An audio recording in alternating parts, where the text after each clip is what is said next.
আসসালামু আলাইকুম এভরিওয়ান, সবাই কেমন আছেন? আশা করি সবাই ভালো আছেন, সুস্থ আছেন। আলহামদুলিল্লাহ, আমরাও ভালো আছি। আজকে ভিডিওটা শুরু করেছি।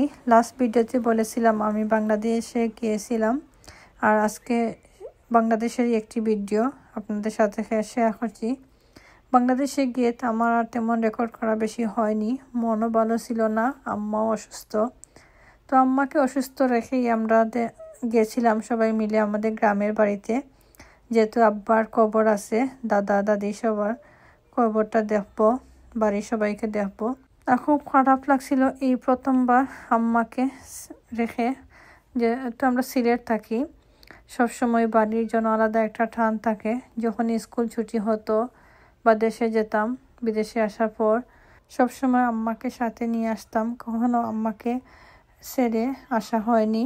তো আজকে খুবই খারাপ লাগছে, যেহেতু আম্মা অসুস্থ, বাসায় রেখে এসেছি। তো আমরাও বেশি সময় থাকতে পারবো না, আবার চলে যাব।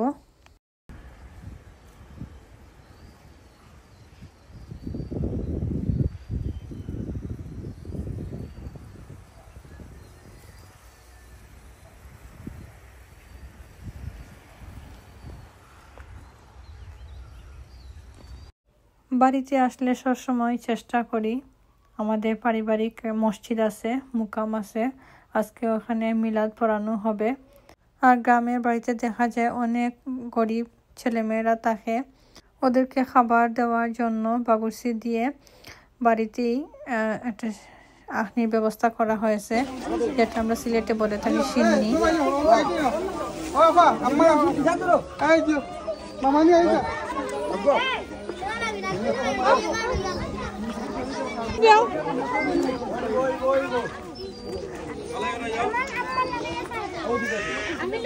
এগুলো নিজের চোখে দেখতে পারা কতদিন শান্তি। আর আমার বাচ্চারাও দেখে, ওদের কাছে খুব ভালো লেগেছে। ওরাও দেখতে পেরেছে বাংলাদেশে আশেপাশে অনেক অনেক গরিব ছেলেমেয়েরা আছে, ওদেরকে বুঝিয়ে বলেছি, ওরা নিজ চোখে দেখেছে।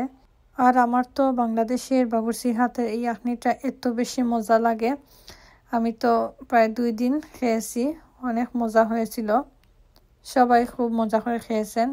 বিদেশে কিন্তু এই সিন্নি দেওয়াটা মিস করি সবসময়। এখন বলি আম্মার কথা।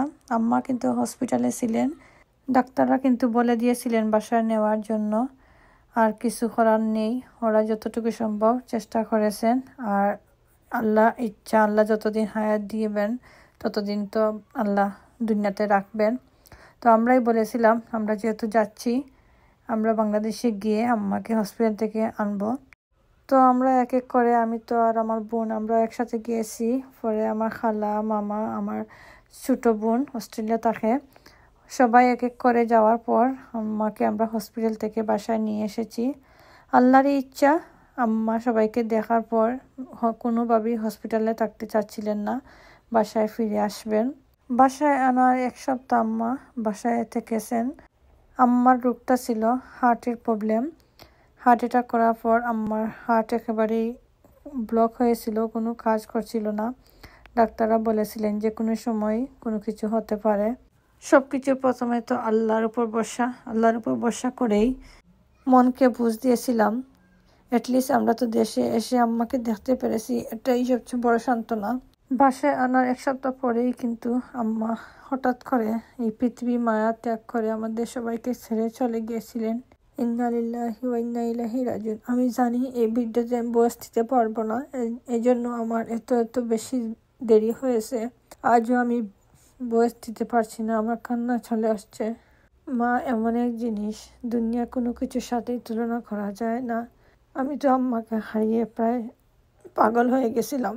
চারিদিকে পৃথিবীর সব অন্ধকার লাগছিল। সবাই দোয়া করবেন আমার আম্মার জন্য, আল্লাহ যেন আমার আম্মাকে জান্নাতুল ফেরদৌস দান করেন। সবাই ভালো থাকবেন, সুস্থ থাকবেন, আমাদের জন্য দোয়া করবেন। আমরাও দোয়া করি আল্লাহ যেন পৃথিবীর সকল মা বাবাকে সুস্থ রাখেন, ভালো রাখেন। আসসালামু আলাইকুম।